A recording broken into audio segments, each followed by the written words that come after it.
कितीही ज्याला अजिबात घडी त्याची निघणार नाही, कितीदाही पडली तर लवकर घडी निघणार नाही, कारण की ती चापून बसलेली असते.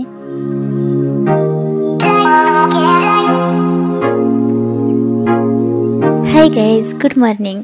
तर आज आपण बघणार आहे साडीची खोपा घडी कसं घालतात. तर सिंपल आपण साडीची जशी घडी घालतो ना, आधी तशी घडी घालून घ्यायची.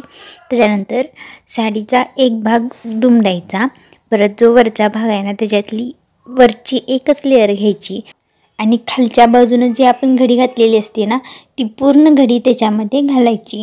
तर खोपा घडी घालण्याचं कारण म्हणजे आपण जशी साधी घडी घालतो ना ती कपाटातून पडल्यावर कशी लगेच त्याची घडी मोडती, तर खोपा घडी घातल्यावर ना कितीदा पण ती जरी साडी खाली पडली ना तरीसुद्धा त्याची घडी अजिबात मोडणार नाही.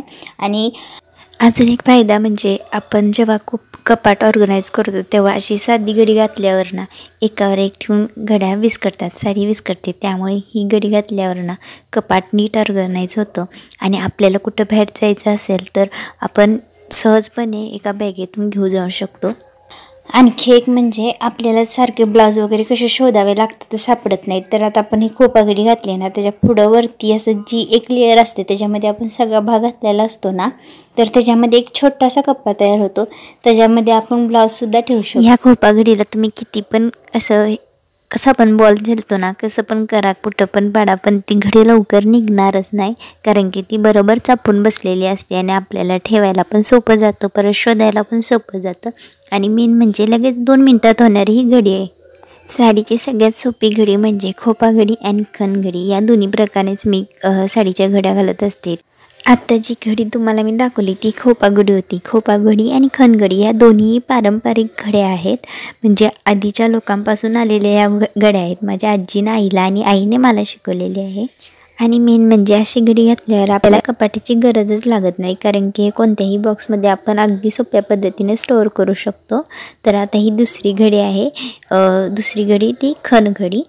खण घडीमध्ये आधी आपण जी साधी घडी घालतो ना साडीची तशी घालून घ्यायची, परत त्याचा एक साईडचा कोपरा तो दुमडायचा.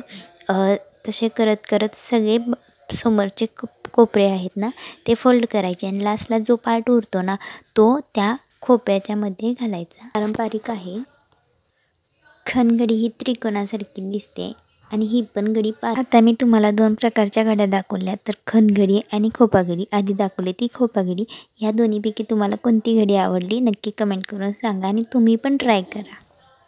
तर ही खोपा घडी कशी वाटली नक्की सांगा. मला माझ्या आईने आणि आईला आजीने शिकवलेली ही घडी आहे तीच मी तुम्हाला सांगते. व्हिडिओ आवडल्यास लाईक करा, शेअर करा, सबस्क्राईब नक्की करा. बाय.